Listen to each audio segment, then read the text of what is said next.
Olá, meus amigos do Pop Fan. Sejam muito bem-vindos a mais um episódio do Pop Fan Entrevista, que hoje tem a honra, satisfação e o privilégio de receber uma das mentes mais criativas e mais fantásticas das terras das Minas Gerais.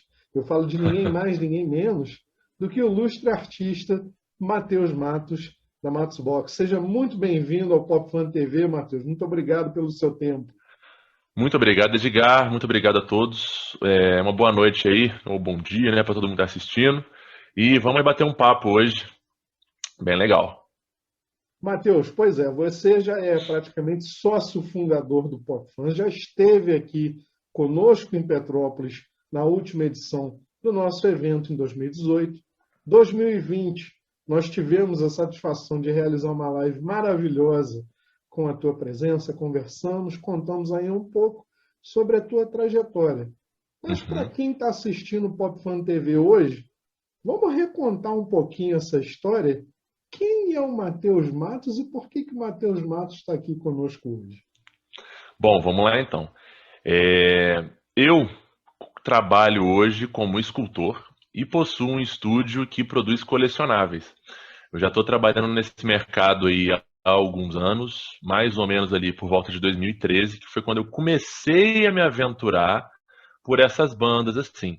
Só que durante esse período, o estúdio já passou por uma série de assim de fases que eu gosto de chamar, né? Trabalhando com uma série de produtos e de nichos diferentes. Mas hoje o que tem levado aí o estúdio para lugares novos e cada vez melhores é realmente a parte do toy art, que são os colecionáveis ou bonequinhos, né? Que eu produzo aqui no estúdio e que tem feito o estúdio realmente caminhar de uma forma muito positiva e que tem sido muito legal mesmo, a realização praticamente assim de um sonho de conseguir trabalhar com o que eu amo, que é nessa parte de criação, sobretudo no trabalho assim, manual mesmo, sabe? Nessa parte de escultura que eu gosto bastante e sempre quis trabalhar com isso. Matheus, é muito interessante você falar isso, porque as pessoas que estão assistindo esse nosso diálogo pela primeira vez já ficam exatamente com alguns pontinhos, algumas questões aí flutuando sobre a mente. Você falou, obviamente, que trabalha com o ramo do toy art. Então, ou seja, temos aí um escultor de brinquedos, de figuras e colecionáveis exatamente para esse nosso cenário geek, nerd e também que envolve aí as nossas paixões que a gente guarda no coração e você é um desses brilhantes talentos que consegue fazer com que saiam do coração e da mente cheguem até a sua forma física. E em que momento da tua vida você exatamente percebeu o dom e conseguiu ali tirar também da mente aquelas figuras que você sempre imaginou e transformou isso num conjunto físico? Como é que foi essa situação? Bom, é meio que padrão parece isso, né? Para todo mundo que é artista, desde criança eu gosto muito de desenhar, eu gosto muito dessa parte de criar. Quando era criança fazia algumas coisas em madeira com a ajuda do meu pai, mas assim, muito básico, muito rústico. Eu acho que toda criança, na verdade, tem um pouco aí de artista, tem essa parte de criação, essa parte criativa muito aflorada. O que acontece é que algumas deixam isso de lado com o passar do tempo e outras vão, né? Como é o caso das pessoas que trabalham com criação hoje, deixa isso aflorar e trabalha um pouco mais. Mas assim, desde que eu me recordo, eu já tenho alguns desenhos, já gosto muito dessa parte de criação, já gosto muito de fazer algumas coisas com as mãos, assim, brincava muito de massinha, brincava muito de tudo que envolvia essa parte, assim, lúdica em volta da criatividade.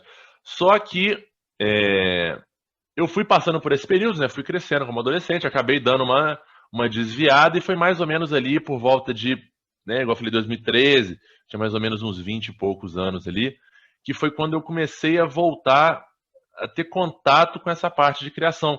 Quando eu comecei a voltar a fazer algumas coisas para mim, para resolver algumas questões diárias minhas aqui, de fazer algumas coisas para poder, umas caixinhas para guardar alguns itens, etc. Eu comecei a voltar e a buscar um pouco nisso. Voltei a desenhar um pouco e fui me aventurando nessa parte.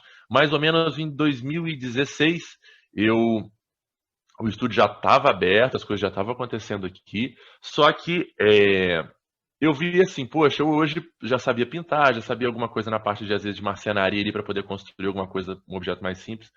Falei assim, olha, para eu poder trazer um trabalho realmente de uma qualidade maior e também ter um portfólio é, visual melhor para poder representar as coisas que às vezes eu tinha vontade de criar, às vezes eu queria fazer alguma coisa, mas eu não sabia muito bem como materializar aquilo. Eu fui e comecei a procurar sobre cursos de escultura, que era algo que até então eu nunca tinha mexido propriamente assim, mas que eu sempre tive muito interesse, achava muito legal, né? E aí foi quando eu entrei no curso de escultura e vi que assim era aquilo ali que eu sempre procurei, né? Eu vou falar assim que eu já desenhava, eu já mexia até, né, igual eu falei, algumas partes de pintura, algumas partes de marcenaria para poder criar algumas coisas e tal.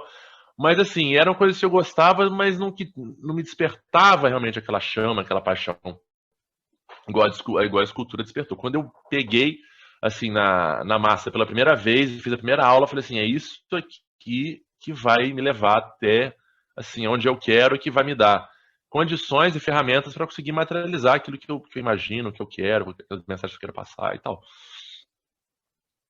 Matheus, é muito importante a gente ouvir você falar isso, porque dentro desse teu depoimento, você colocou coisas extremamente importantes para muitos pais e mães até que estão na audiência, que é sobre o estímulo, a parte lúdica da criança, o desenho, a pintura, até exatamente a moldagem pelas massinhas. A gente tinha, há certo tempo atrás, eu não me recordo se ainda existem no mercado, exatamente a supermassa, que vinha num conjunto de castelos, caixinhas redondas, quadradas, enfim, mas Uhum. tudo para estimular essa parte tátil, visual, ou seja, liberar a imaginação da criança.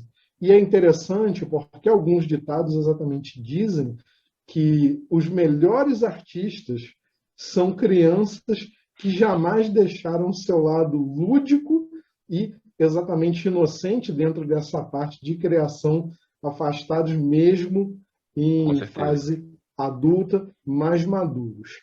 Para você, você lembra, na verdade, qual foi o teu primeiro personagem que você esculpiu e como é que foi para você aquela emoção de ver o que você tanto imaginava, o que você tanto desenhava numa forma física? Conta um pouquinho para a gente como é que foi esse momento, essa experiência. Nessa parte, assim, eu lembro bem vividamente, né, quando eu comecei, eu já tinha feito alguns ensaios, assim, muito tempo atrás, quando criança, adolescente, algumas coisas de massa, mas assim, que era uma coisa muito, completamente sem orientação e tal, uma experimentação, uma coisa realmente, assim, de criança, né. Só que aí, nesse curso que eu comecei a fazer, já na primeira aula, o professor, que é o Patrick Mateus, é um professor de escultura aqui de Juiz de Fora, é, ele chegou e a primeira aula era um pouco assim, olha, para a gente entender um pouco qual que é a sua experiência, né, qual que é a sua proficiência com a massa e com essa noção tridimensional, espacial, tenta fazer uma cabeça humana da melhor forma que você conseguir, sabe? E aí eu peguei e fiz naquela aula. E ficou horrível, óbvio. Só que é isso, a sensação de que algo que você tinha imaginado passou e agora se transforma em alguma coisa física, realmente é assim indescritível. Sobretudo assim, nessa parte que a gente pode chamar de personagem, sabe? Mas talvez não personagem em si, mas algo com uma possível personalidade que seja minimamente é, reconhecível como um rosto humano, sabe? Quase que assim, do jeito que eu fiz, era quase uma gestalt, sabe? Porque o olho era meio estranho, o nariz era meio esquisito, a boca era torta, mas assim, quem olhasse sabia que aquilo era uma tentativa de uma representação, né, de um humano. E querendo ou não, pra mim, pelo menos assim, é uma coisa muito natural de que a hora que eu olhava para aquilo, eu já começava a pensar que, sabe, que aquele poderia ser alguém que poderia ter um certo sentimento ou passar certa coisa e ter uma história por trás. Então, esse, né, vou chamar assim de primeiro personagem, né, ele não era algo muito específico sobre Uhum. algo que eu queria dizer, mas foi uma coisa muito simbólica para mim ter esse contato de realmente materializar isso pela primeira vez, e foi o que virou essa chave para mim. De lá para cá foi muito estudo e uma dedicação meio que obsessiva para conseguir chegar assim, né, até onde eu queria, aprender as coisas que eu queria, né, e junto com o trabalho todo. Sem sombra de dúvida, afinal de contas, para todo grande sucesso, tem que haver muito esforço, dedicação e compromisso. A gente vai entrar Com nesse certeza. tema daqui a pouquinho, mas voltando exatamente para os teus personagens, você deu o primeiro passo. Bom, deixou de ser um sonho, começou a tornar-se realidade. Então, o Matheus teve essa trajetória inicial, se identificando, se entendendo como artista, e pisou firme e falou: daqui em diante é isso que eu quero fazer. E aí veio o passo seguinte, que foi exatamente a criação do teu estúdio, da Matos Box. Matheus, para você exatamente dar o primeiro passo com os teus personagens, você também tinha que ter uma linha inicial de uma certa variedade. Como é que foi o início da Matos Box e quantos personagens você tinha à época que você entrou ao mercado? Bom, como que tudo começou assim, né? Eu comentei que o estúdio ele já passou desde a criação dele, ele já passou por uma série de fases, né? O estúdio se chama Matos Box porque eu sou o Matheus Matos e no início eu fazia algumas caixinhas personalizadas para poder guardar dados de RPG, cartas de alguns jogos do mundo nerd, do mundo geek. Então, assim, eu comecei fazendo as caixinhas e foi por isso que daí veio o nome. Só que eu comecei a explorar essa parte da criatividade, essa parte de quais seriam as possibilidades criativas. Isso no passado, antes da escultura. E aí, é, eu comecei a trabalhar com essa parte de colecionáveis, de às vezes as pessoas pediam algumas caixinhas que elas não eram para guardar algo especificamente, era para de fato, às vezes enfeitar algum ambiente. Eu fazia uma caixa parecida com, por exemplo, uma caixa de algum jogo ou alguma coisa assim. Foi quando eu comecei a entender e olhar um pouco para esse mercado, porque a trajetória do estúdio ela passa muito pelo meu amadurecimento como artista. Porque ele tem início na época que realmente eu era bastante novo, hoje ainda não sou muito velho, mas assim, já tem uma trajetória aí, sabe? E já é possível ver durante essas etapas algum amadurecimento. E aí, eu saí das caixinhas para os colecionáveis, fui fazendo essa parte e comecei a fazer algumas coisas que elas são comumente chamadas de props, que são alguns itens presentes em quadrinhos, séries, animes e filmes, que são alguns itens que carregam consigo uma história ou têm uma representatividade, como por exemplo o bumerangue do Batman, o Batirangue. Existe uma série de modelos, existe uma série de tipos desse bumerangue que já foi usado nos filmes, só que eu buscava, por exemplo, gostar muito do Batman, eu falei assim, vou reproduzir usando como referência de algum filme ou série, porque aquilo existe uma simbologia por trás, né? Existe uma simbologia que o personagem carrega e é que a lembrança daquilo traz para cada uma dessas pessoas. Então, eu comecei a trabalhar com essa parte de colecionáveis especificamente com os próprios, que era fazer tipo assim, itens em escala real. Uma das barreiras que eu encontrei nesse processo chegou um ponto em que eu fazia tudo de uma forma que é conhecida como assim, fan-made, né? Eu Uhum. fazia por conta própria, vendia por conta própria. Só que quando as coisas começaram a girar, eu fui vendo assim, olha, a forma correta de se fazer isso seria com a autorização dessas empresas que detêm essa propriedade intelectual. Só que todas essas licenças com as quais eu trabalhava, que eu tinha um fascínio, a princípio, que é Batman, né, que é da DC, algumas licenças de quadrinhos, outras de filmes. Eram assim, eu cheguei a pesquisar na época, só que era algo que era muito fora da minha realidade financeira. Até hoje, assim, continua sendo, porque essas são licenças caríssimas, que geralmente são licenças internacionais e que existe uma movimentação de dinheiro absurda em cima delas. Então eu falei assim, olha, para eu levar o estúdio igual eu estou querendo no longo prazo, eu preciso arrumar uma forma de contornar essas coisas. Então, a primeira coisa que eu pensei foi, isso assim, por volta de 2015, 2014, mais ou menos, eu pensei assim, olha, eu preciso criar alguma linha minha, e foi quando eu tive a primeira ideia. Eu falei assim, vou criar uma propriedade intelectual que é minha, que eu vou criar os meus personagens, vou criar as minhas peças, e eu não vou ter problema com direitos autorais por causa disso. Ou eu posso arrumar algumas licenças com as quais eu consiga trabalhar com a realidade que tem hoje. E essa segunda opção na época me pareceu um pouco mais interessante, porque ela aliava também a questão de construção de público em cima do estúdio, pensando num planejamento mais a longo prazo, e que isso talvez trouxesse mais frutos no curto, médio e longo, do que ficar algum tempo trabalhando em cima de personagens próprios, sem assim não ser conhecido por ninguém. Então o que eu fiz? Eu comecei a procurar licenças, ou seja, propriedades intelectuais, que pudessem ser trabalhadas com a minha realidade, que é a realidade de um estúdio muito pequeno, que a princípio tinha só eu trabalhando. E aí eu fui procurando. E foi na parte de quadrinhos nacionais que eu comecei a encontrar um ambiente muito fértil para executar esse tipo de trabalho. E comecei a enviar propostas e comecei a criar mais ou menos esse mercado que até então estava muito no início, né? Não era só eu que não fui só eu que fiz isso, mas assim, eu fiz bastante coisa nesse sentido. Então eu comecei, falei assim, olha, vamos ver algum personagem que tenha uma relevância, que seja nacional, que eu tenha um contato também mais próximo com esse artista que criou esse personagem, e vão propor uma figura colecionável disso para os fãs daquele personagem.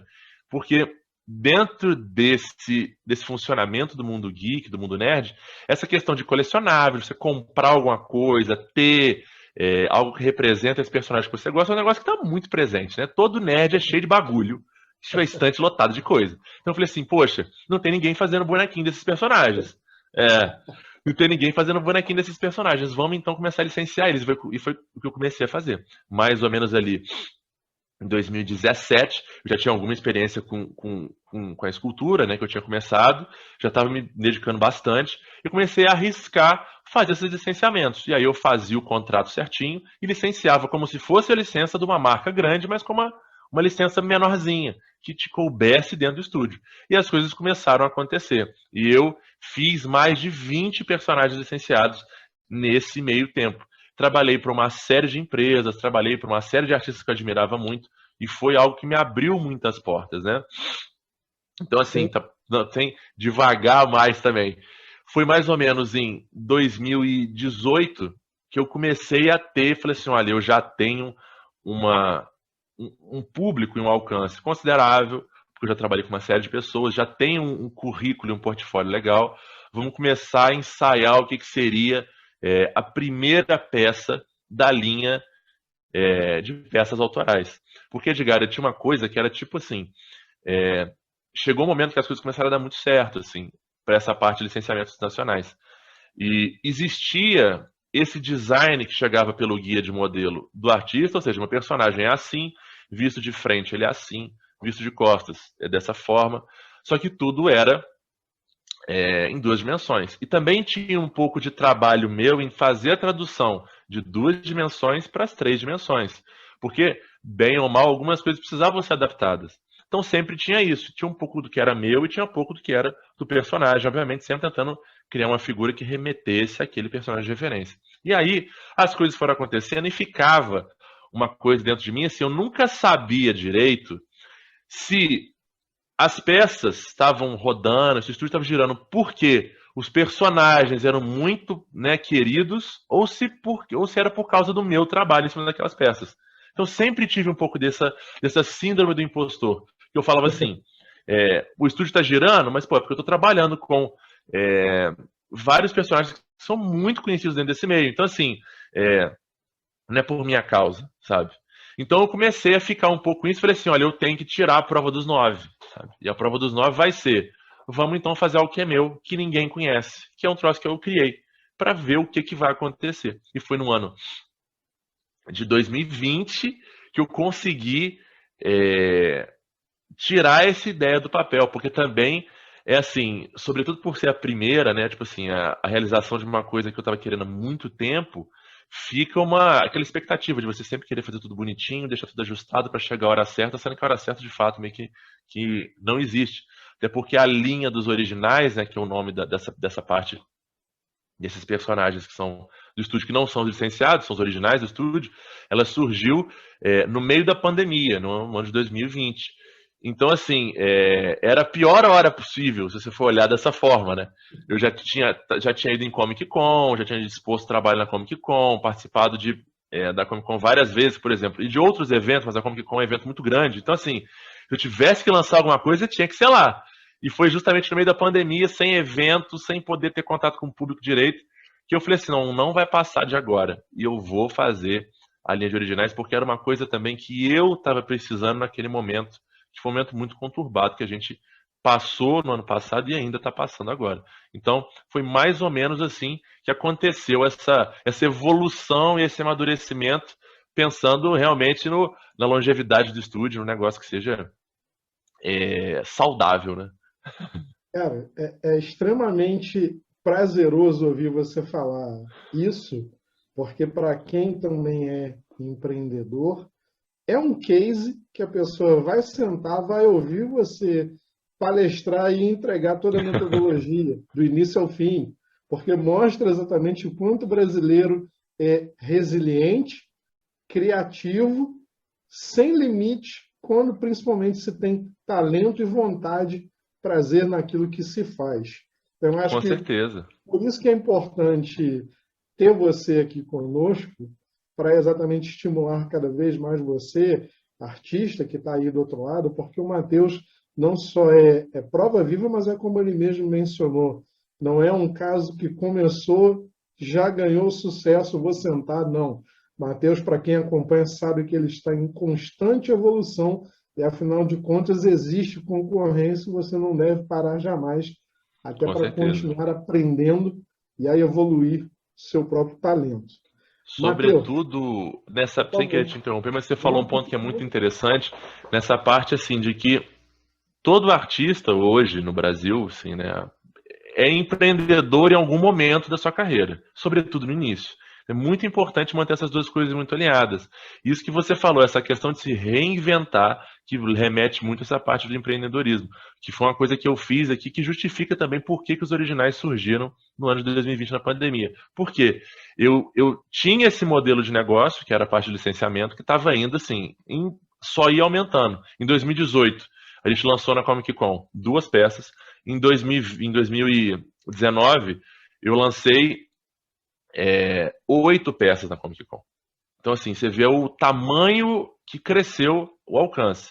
E em 2020 a projeção era fazer 20 peças. Só que o que aconteceu? Quando chegou a pandemia e os eventos acabaram, muito desse lançamento de peça, que era feito muitas vezes físico ou por campanha de financiamento coletivo, né, no Catarse ou sites como esse, que também eram campanhas com projeção de lançamento físico, acabaram, porque não tinha mais eventos.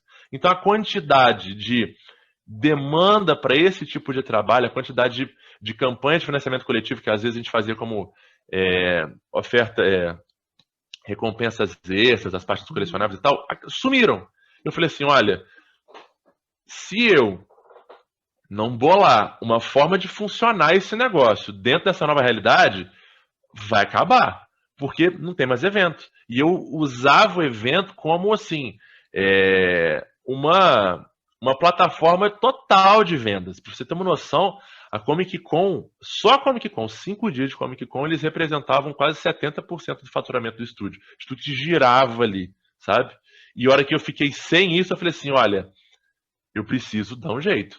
E foi quando eu falei assim, então agora eu vou lançar os originais, porque a gente vai dar um jeito de girar sem ter essa necessidade de ter esse evento físico, que a gente já não teve em 2020, que muito provavelmente a gente não vai ter esse ano ainda, talvez só meados do ano que vem, assim. E hoje eu consegui com isso tudo, com essas manobras e muita transpiração, fazer o estúdio girar e funcionar sem a necessidade de ter os eventos. Então hoje o funcionamento de tudo é muito mais online do que era antigamente.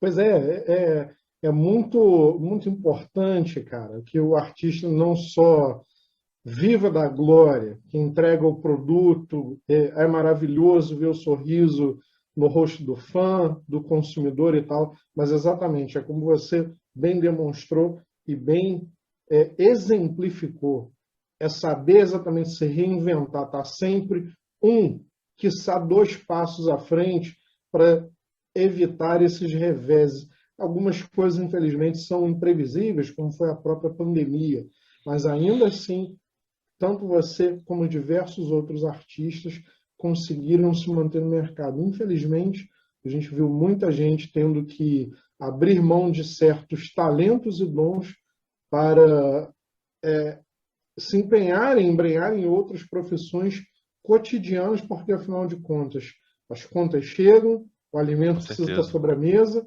a saúde bem conservada e N outros compromissos. Isso, sem sombra de dúvida, é uma coisa também que precisa ser mencionada aqui, porque nem só de glória vivemos todos nós. Mateus, dando sequência a exatamente isso, então, só para as pessoas entenderem, você começou com confecção de caixas personalizadas de produtos para guardar itens.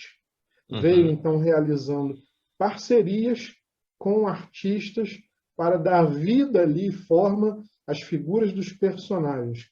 Vamos deixar só um pouquinho de água na boca do público, a gente vai pedir à produção também para jogar na tela uma ou outra imagem desses teus personagens, mas só relembra para a gente aqui, quais personagens hoje estão nas suas coleções em parceria? Daqui a pouco a gente vai falar dos próprios originais da Matui Box. Vamos falar por enquanto só das coleções de parceria. Você tem hoje quantos personagens? Olha, hoje eu até chega até difícil, eu não sei de cabeça direito, porque são muitos, são mais de 10. Mas eu vou lembrar aqui alguns que são assim, que talvez o público aí conheça. Eu trabalho muito nessa parte de tirinhas e de webcomics, que o pessoal costuma chamar, que são aquelas tirinhas de internet. Então, já trabalhei em parceria com Um Sábado Qualquer, que é o personagemzinho do Deus, do Carlos Ruas. Já trabalhei com o Capirotinho, do Guilherme Infante. Já trabalhei com os personagens do Devaneios, de Sigmund Freud, do Johan Araújo. Já trabalhei com o personagem do Ângulo de Vista, que é do Rafael Fritzen. Já trabalhei com... Deixa eu colar na estante aqui, para não deixar esquecer de ninguém. Já trabalhei com dois personagens do Valmir Orlandelli, que é um quadrinista que publica regularmente pela com Maurício de Souza, com as graphic novels do Chico Bento. Deixa eu voltar para colar aqui. Já trabalhei com mais quem? É foda porque a gente começa a falar de um, tem que começar a falar de todos, né? Mas eu vou deixar esses como exemplo, mas assim, já trabalhei com bastante assim, outros artistas que trabalham nessa parte de tirinha, de webcomics e também que não são necessariamente ligados a isso.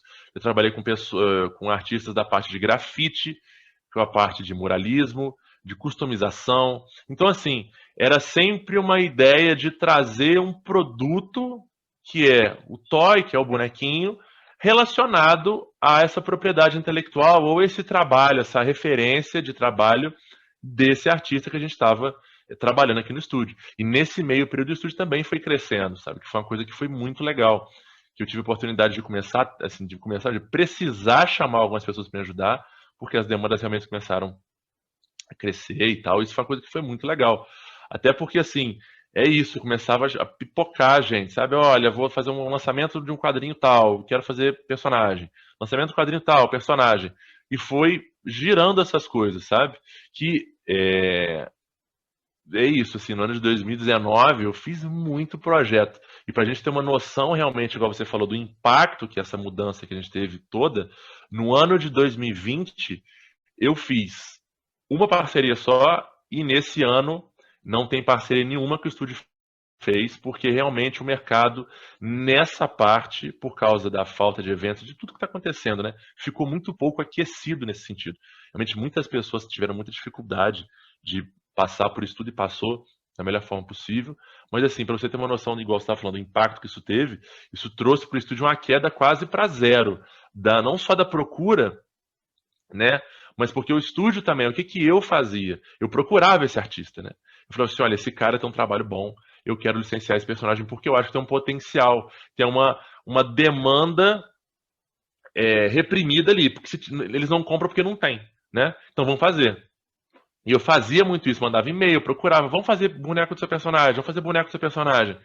E por causa dessa realidade nova que a gente está enfrentando, eu também dei uma recuada por causa das novas questões aqui, que eu tô com equipe reduzida, tô produzindo menos por causa disso tudo, mas porque também fica um ambiente muito estável, porque o licenciamento é uma aposta, né? É uma aposta do estúdio com um personagem que a gente acha que vai dar tudo certo, e tudo sempre deu certo, mas assim, né? É sempre uma aposta, né? Pois é, Matheus. Continuamos aí realmente nessa análise que você bem apontou. Em 2020, o mercado contraiu-se bastante devido à pandemia. Você tinha alguns projetos em parcerias que acabaram, infelizmente, morrendo pelo meio do caminho, aquela famosa história de que nada, nada, morre-se no meio da praia, mas por conta de uma situação imprevisível a todos nós. Eu vou ter que fazer uma pergunta indiscreta, mas exatamente a título até de curiosidade para que o público entenda o quanto também você próprio foi afetado. Não precisa precisar se você não quiser, mas só para a gente ter ideia, mais ou menos quantos projetos pereceram pelo caminho. Olha, é complicado, assim. Quando você, por exemplo, você fala em perecer, você diz em que sentido, por exemplo, para eu poder te dar uma Devido à resposta pandemia, mais exata? devido exatamente à pandemia e os reflexos que ela trouxe, às vezes parcerias que precisaram ser encerradas por conta de uma Uhum. situação ou outra, ou, enfim, o que Olha, exatamente isso te trouxe de perda. eu, em primeiro lugar, que são as diretas, parcerias que a gente já tinha proposto e fechado praticamente para 2020, que a gente geralmente o que a gente faz em 2019, né, no ano anterior, a gente vai à Uhum. Comic Con, tem aquele contato com todo mundo e começa a planejar já a agenda do ano seguinte todo. Então, 2020 seria um ano que teria o FIC em Belo Horizonte, que é a Feira Internacional de Quadrinhos, Bienal de Curitiba. Então, ser todos os anos pares para o meio de quadrinhos é sempre um ano que é muito agitado. Então, eu estava já com bastante coisas engatilhadas. Que eu consigo lembrar de agora, de pessoas que a gente já estava, assim, de licenças que iam ser legais de trabalhar.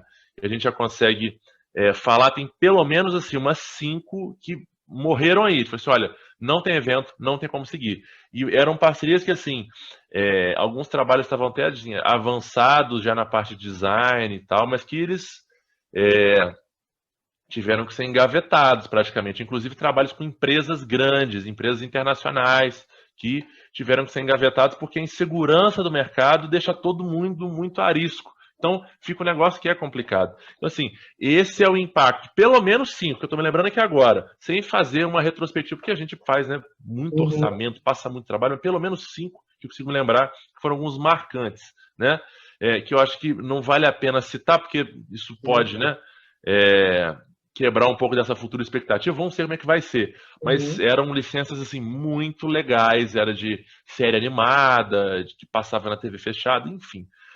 O outro impacto direto é a queda nas vendas das licenças que já estão acontecendo, né? E das licenças antigas. Então, assim, esfriou muito também essa questão das vendas das licenças antigas, licenças que tinham mais de um ano, por exemplo, que esse investimento no licenciamento ele já virou, né? Tipo assim, já deu tudo certo. Agora a gente vai colher os louros disso. Então, é, isso começou a esfriar muito, porque mais uma vez o evento presencial e o mercado aquecido gira esse mercado. E o resto de prejuízo é junto com as licenças que estavam muito novas ainda. Então, assim, algumas pessoas, né, alguns personagens que a gente licenciou no, é, no fim de 2019, que era uma aposta para que esse personagem girasse o ano de 2020 com evento, participando, estando com esse produto presente na mesa dos artistas, que também não aconteceu. Então, assim, teve muita potencial de venda perdido, sabe? Porque era uma coisa que, assim, algumas peças de personagens que a gente estimava vender 50 unidades, 80 unidades, e que não girou, às vezes, metade disso, porque é isso. Infelizmente, tudo isso que aconteceu impactou demais todos os setores, e esse não foi diferente. Então, assim, teve esse retrocesso assim, muito grande, que é uma coisa que eu acho que eventualmente, depois que essa tempestade passar, vai voltar a caminhar, porque era um modelo de negócio que funcionava muito bem antes da pandemia. Só que é isso. Enquanto não tem evento, a gente tem que dar um jeito de fazer outra coisa, sabe? E foi o que eu tentei buscar fazer aqui. É verdade, não, e é importante a gente discutir isso, porque, repito, nem só de alegria vive exatamente o mundo de qualquer um de nós que trabalha em qualquer área. A gente precisa também saber e ter maturidade para enfrentarmos essas adversidades, até porque serve de exemplo para outros que vêm posteriores a nós. Então, não existe uma fórmula do sucesso, não existe uma fórmula da vitória pronta para cada um, mas acho que o conceito base é persistência, resiliência, é saber se reinventar, como você mesmo bem apontou, e trabalhar para exatamente virar essa página. Então, a gente falou dessa dificuldade. Vamos falar agora um pouco exatamente das alegrias, né? Porque, como bem apontamos aqui, você mencionou, existiam licenças fechadas com parcerias com personagens de outras pessoas. E isso, conforme o sucesso das suas assinaturas próprias, causou exatamente a explosão, o boom dos originais da Matos Box, que, ou seja, são as figuras que você não depende de terceiros para levar ao mercado. Exatamente. Matheus, e aí? E aí, exatamente, você deixou de lado as parcerias, resolveu apostar no seu produto, como você mencionou. Eu queria me lançar no mercado de fato, saber se eu seria realmente aceito, benquisto pelo público. Exatamente. Pergunta por parte de Jack o Estripador. Qual foi a primeira, exatamente, motivação para você lançar mais de um original? Como estão os originais hoje? E dá para a gente falar de futuro? Dá para dar uma olhadinha aí na bola de Tá, cristal? então vamos lá. Como que então foi a concretização disso, né? É isso que você falou. Não é muito bem como se eu tivesse deixado de lado as licenças, mas que isso começou a gerar, ficar um pouco devagar, devagar, e tinha essa capacidade produtiva do estúdio, que tem que ser, né? E não só a produtiva, mas a minha criativa, que tem que ser alimentada, tem que produzir, tem que fazer coisa. Então foi no meio do ano passado que eu já tinha planejado algumas coisas, já tinha pensado algumas coisas. É, e o primeiro original que eu tinha pensado, curiosamente, é o Oli, que é o Pug, que tem aquele background todo, que eu fiz um estudo de mercado e fiz um estudo de condicionantes e fiz assim um projetão em cima dele de planejamento, né? E não sei muito bem porque o Barry, que é um outro personagem, que é o original, que é coincidentemente ou não, acho que é o mais famoso, assim, que o pessoal mais gosta, ele foi feito sem muito planejamento, assim. Foi uma ideia que eu tive, falei assim, olha, eu tenho que esculpir isso. Um dia eu estava querendo fazer alguma coisa com um determinado estilo e tal, e comecei a montar isso na minha cabeça. Um dia eu tive um estalo, falei assim, olha, vai ser isso, ele vai ser um caracol, sorvete, desse jeito, desse jeito. Sentei, esculpi e falei assim, olha, eu tenho que lançar isso. Porque é isso, eu estava guardando o Oli, que era o grande lançamento, para poder fazer essa inauguração. E aí, o Berry, que é um sorvete que caiu no chão, que é um caracol, né, que a casquinha dele é o caracol e que ele acena e está sempre contente ali, foi a peça que eu falei assim, eu preciso lançar isso agora, porque eu tava com essa meio que essa urgência de botar isso para aprovação do pessoal, sabe? E foi assim, no momento que era uma necessidade minha muito grande também executar isso, ter esse contato com os lançamentos, porque eu já tinha ficado num jejum também de lançamento, de movimentação muito grande. Então eu falei assim, olha, eu preciso disso. E o Barry também traz um pouco dos sentimentos que eu acho que é, é isso assim, a linha de originais, ela tem uma mensagem por trás dela que cada peça carrega com si. E o Barry, naquele momento, foi assim no ápice do ano passado, de pandemia, as coisas fechando e muita coisa acontecendo, foi algo que eu precisava quase que para mim, sabe? De que essa mensagem que ele traz, porque assim, olha, ele é um sorvete, mas ele caiu no chão. Então, ele invariavelmente não vai ter assim, né? Ele consegue vislumbrar todo mundo consegue vislumbrar esse fim que ele vai ter muito em breve, né?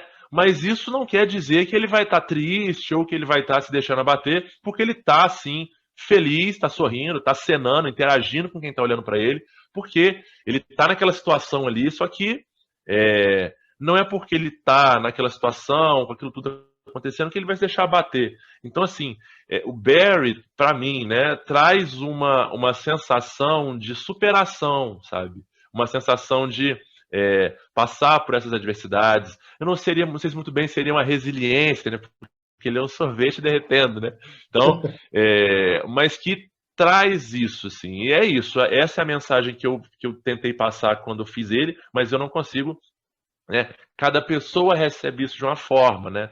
Mas é sempre um pouco guiado por isso. O Oli também tem um discurso que é um pouco parecido com esse, que é a história do Oli, que foi o personagem que foi lançado posteriormente. Aproveitando que eu estou falando dessa parte de background, ele foi um personagem. Ele é o quê? Ele é um pug, né? Que é uma raça de cachorro que acho que todo mundo conhece, que Uhum. naturalmente, por ser um cachorro que é meio feito de laboratório, assim, sabe? É uma raça que traz uma série de complicações de respiração, uma série de complicações assim, anatômicas mesmo, sabe? Ele é muito curtinho, ele tem dificuldade de respirar, porque o nariz dele é muito curto, então ele ronca, ele tem uma série de problemas. E o Oli, que é esse pug do estúdio, ele não é diferente disso. Só que ele gosta muito de cultura pop. Então, ele gosta muito do Batman, ele gosta muito do Super-Homem, ele gosta muito do He-Man, ele gosta do Mickey, de todos esses ícones da cultura pop que tem por aí. E ele gosta de fazer o cosplay, né? Ele gosta de se fantasiar desses heróis ou desses personagens. Para quê?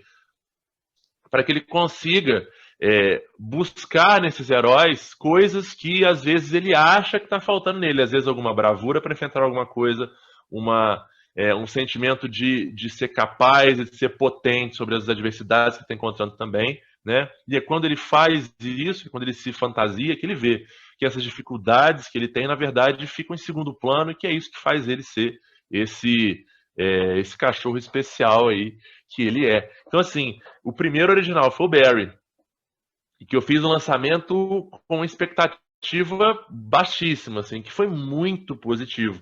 O pessoal teve uma receptividade com ele muito grande, que foi o Barry de sorvete, que é o original, né? Que é o modelo original dele.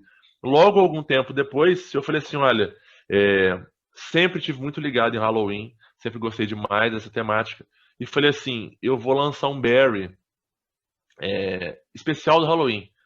Por quê? Porque eu também tinha algumas técnicas e coisas que eu queria trabalhar com que a linha de licenciado não me permitia.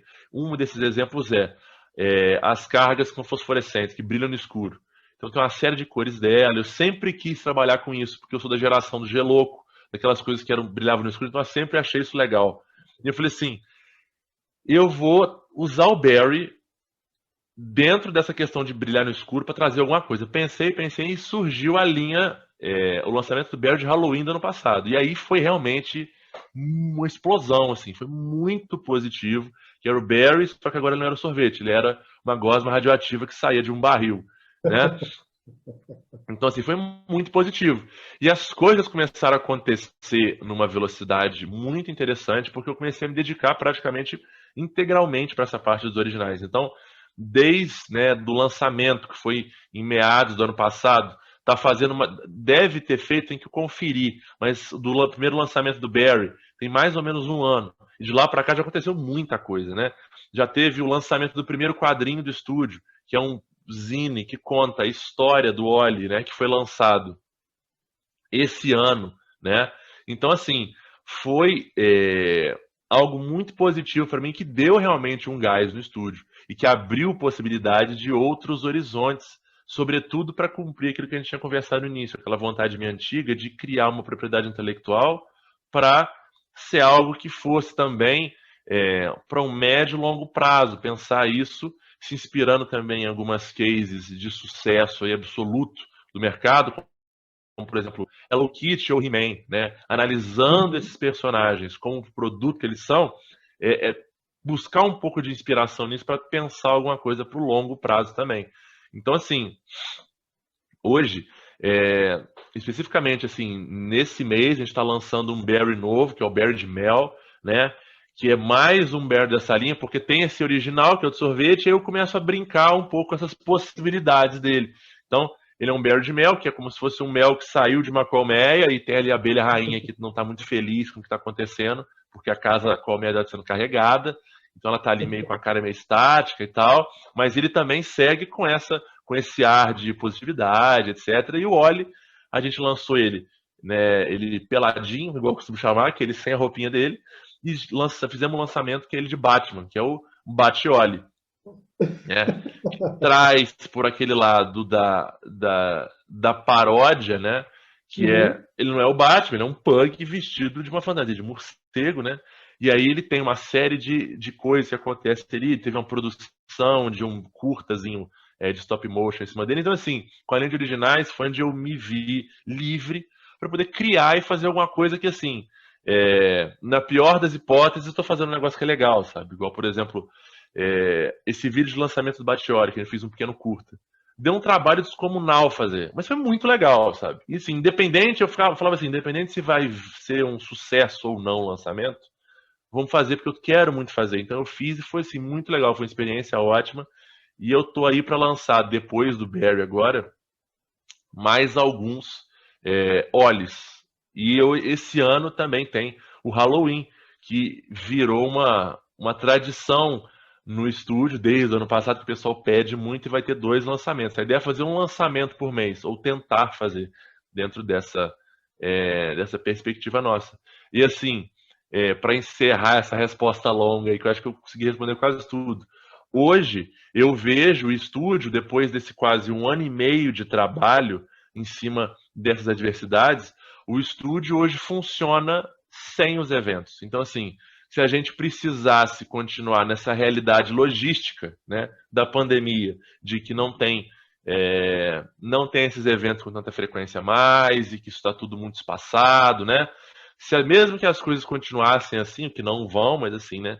Mesmo que isso perdure por mais algum tempo ou não, o estúdio consegue hoje funcionar fora dessa realidade que funcionava antes. Então, assim, também foi essa vitória, sabe? De conseguir adaptar tudo para esse relacionamento online muito mais presente e uma loja virtual com um funcionamento também um pouco mais otimizado. Então, hoje, e também com o lançamento da campanha de financiamento recorrente, que é o Clubinho, sabe? Então, isso foi uma coisa, assim, conquistas muito importantes feitas através de um trabalho muito duro, mas que trouxeram um resultado muito positivo, que é isso. O estúdio hoje funciona, independente de ter evento ou não.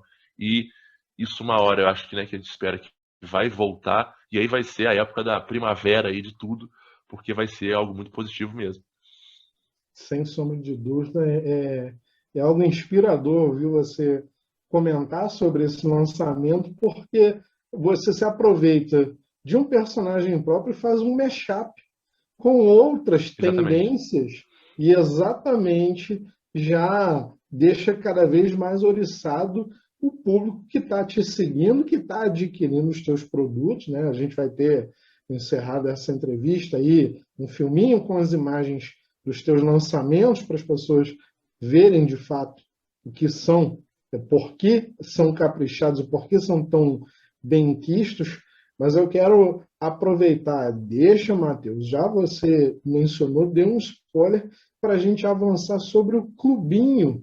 O que é o clubinho? Quais são as vantagens? O que a pessoa ganha? Conta para a gente um pouquinho mais desse outro projeto da Matos Box. O que está acontecendo?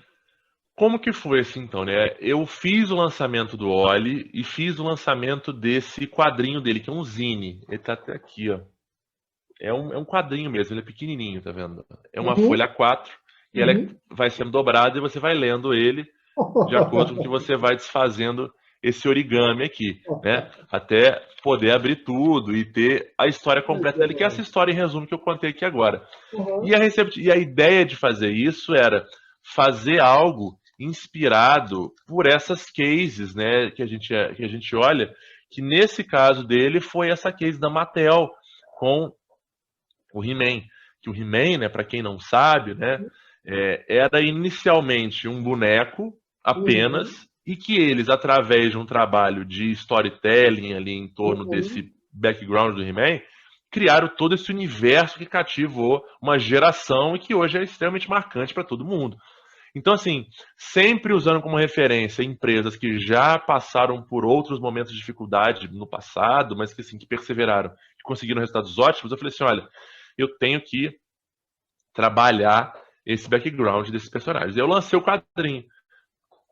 E a receptividade do pessoal foi muito boa. Foi muito boa. O público da página realmente abraçou de fato e começou a pedir mais e pedir mais. Só que o quê? Essa construção, ela é muito trabalhosa. É muito trabalhosa de suor e é muito trabalhosa de dinheiro. Porque realmente é caro produzir esse conteúdo. E é um conteúdo que é um investimento, obviamente, nessa propriedade intelectual, mas que não traz um retorno financeiro imediato. Então, por exemplo, os quadrinhos do Oli, eles são enviados para o pessoal de forma gratuita. Quem compra, recebe o quadrinho para conhecer a história do Oli. Então não foi uma coisa que eu pensei diretamente para uma venda, por exemplo. Era para realmente fomentar e trabalhar a história em cima desse personagem. Então, assim, para atender essa demanda do pessoal, estava pedindo mais e mais conteúdo, eu falei assim, vamos estudar uma forma de atender isso. A resposta para essa pergunta foi criar a campanha de financiamento recorrente usando a plataforma do Apoia-se, que é o Clubinho do Matos. O Clubinho é o quê? É uma forma desses fãs que querem ver essa propriedade intelectual, ou seja, essa produção em volta do óleo do Barry, quer ver isso perseverar e querem fazer parte dessa construção de forma ativa através de contribuições mensais de valor assim, simbólico, né? Em troca de, além de ver o projeto caminhar, ainda tem as recompensas que acontecem durante a construção disso. Então, como que funciona o Clubinho hoje? O Clubinho ele está instalado dentro dessa plataforma do Apoia-se, que é uma plataforma de apoio recorrente. E como que Uhum. funciona na prática? Você que é muito fã do estúdio, ou gostou do projeto do estúdio, quer ver o projeto caminhar, quer ver surgir mais personagens, você pode ir até lá, e lá tem 3 níveis de apoio para você se tornar um membro desse clube. Tem um apoio que é no equivalente a R$ 5, que é o qual você vai conseguir entrar num perfil fechado no Instagram, que vai ter Uhum. a rotina do estúdio, uma série de segredos que tem aqui por trás. Por exemplo, esses projetos que às vezes eu não posso falar, o pessoal do clube tem acesso, então eu conto para eles, tem essa proximidade, sabe? Para quem quer realmente ver as coisas acontecerem como que é na prática, né? Então, com R$ 5 por mês, né, você já conseguiria entrar, fazer parte desse perfil e poder ter acesso a uma série de brinde digital, como por exemplo, nesse lançamento agora do nosso Berry de Mel, vai ter o wallpaper dele, aí recebe o wallpaper. Todos esses brindes digitais, você vai ter acesso a isso. Se você quiser ser um membro VIP, existe o apoio de R$ 10, né? Com esse apoio de R$ 10, você vai ter tudo que o apoio anterior tem, mas vai poder participar de sorteios e receber as recompensas físicas, ou seja, por exemplo, igual a gente fez agora, cartela de adesivo, né? Cartela de adesivo do Barry. As pessoas que apoiam o clube nessa recompensa recebem a cartela de forma gratuita na casa delas. Só que essa cartela, ela só foi possível por causa do clube. Então é uma relação que se retroalimenta. Sem o clube e o apoio deles, não seria possível ter a cartela. Mas como eles fizeram parte disso, agora a cartela é uma realidade dentro dessa construção e agora eles vão poder ter acesso a isso de forma exclusiva, né? E acima dessa o membro VIP com o que eu chamo de cofrinho, né? Que é um de R$ 25 por mês, que você tem acesso a todos os anteriores, né? Que é esse de R$ 10 que era o anterior, e com esses R$ 15, né, excedentes aí do R$ 25, você acumula em crédito na loja. Ou seja, esses R$ 15 viram R$ 30 se você gastar na loja, ele vai se acumulando até 6 meses. Então, assim, por exemplo, para quem coleciona também os personagens e às vezes perdeu o lançamento, às vezes quer completar a coleção, através desse crédito que você pode ir acumulando, ou seja, dura 6 meses. Então, assim, não tem pressão para gastar, deixa ela acumulando. Em algum momento você vai ter R$ 180 de desconto, que é uma quantidade considerável de desconto na loja, para você poder trocar numa peça que você está fazendo falta na sua coleção, ou etc. Então, assim, o clube também foi um negócio que eu fiquei muito nervoso para poder lançar, e fez toda uma campanha, foi todo um trabalho, assim, muito desgastante em cima para poder fazer o troço tudo bonitinho, da forma que eu imaginei, e que também teve um apoio e uma receptividade muito positiva. Então, assim, a sensação que dá é que agora tudo que eu faço dá certo. Não é isso. É porque existe realmente um trabalho por trás muito pesado, sabe? E hoje, né, o estúdio já conta com uma equipe dedicada só para a parte do marketing, já conta com funcionários, né, os colaboradores que trabalham aqui me ajudando, trabalham junto comigo aqui no dia a dia do estúdio, trabalham também fazendo alguns serviços terceirizados, né, às vezes alguma parte de pinturas, alguma parte de acabamento de peça. Então, assim, também hoje o estúdio já conta com um corpo aí de profissionais que trabalha junto para fazer tudo acontecer, né? E eu, infelizmente, às vezes eu acabo ficando muito nessa parte administrativa das coisas, sabe? Igual eu tô com muita saudade às vezes, de modelar, mas não tá na hora de fazer isso, tá na hora de resolver, fazer reunião para poder tocar isso. Agora a gente já está dando mais um passo também, que é fazer essa equipe crescer. Comecei a procurar sobre modeladores, para pessoas para trabalhar junto aqui e fazer realmente essa construção crescer num ecossistema dessa propriedade intelectual que seja, que conte com uma série de fontes de receita, né? Tipo assim, tem um lançamento, tem o clubinho, eventualmente, que é um plano meu, você pergunta para o futuro, né? Quais são as minhas expectativas para essa linha? É realmente trazer, eventualmente, uma publicação em quadrinhos mesmo, porque, né, foi de lá que eu vim, né, dessa parceria com os quadrinistas e toda essa construção. E eu acho que isso é uma coisa muito positiva para o fomento, para o enriquecimento desse universo que eu estou trazendo. Então, assim, pode esperar quadrinho, sabe? Pelo menos um novo zine do Oli ou do Barry que vai sair por aí. Pode esperar o lançamento de Halloween. Esse ano o Halloween aqui no estúdio vai ser puxado, vai ser muito legal. Estou pensando uma série de coisas aqui para realmente tentar fazer um evento online de duração de um mês, onde o pessoal vai poder interagir, onde o pessoal vai poder participar. Então, assim, esse efeito colateral aí da pandemia foi uma coisa muito positiva também, que foi descobrir como que é positivo esse acesso, esse relacionamento com o pessoal que segue a página, sabe? Porque foi onde eu vi também que assim, olha, eu tenho que começar a aparecer mais aqui, me mostrar mais presente, porque agora essa é meu ponto de contato com o público, é meu Instagram.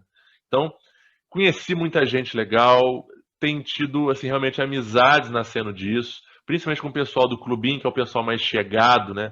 Que é quem tá ali realmente acompanhando todo dia a rotina do estúdio e que tá querendo realmente ver o projeto crescer. Então, olha, isso tudo é muito positivo e tem sido assim para mim um respiro, sabe, no meio disso tudo que tem acontecido desse turbilhão de coisas que aconteceu. Esse ano eu tive Covid também, então assim, foi tudo tem sido um período muito maluco, mas essa parte positiva realmente é o que dá gás para continuar trabalhando arduamente nessa produção aí que ainda tem muita coisa legal para acontecer.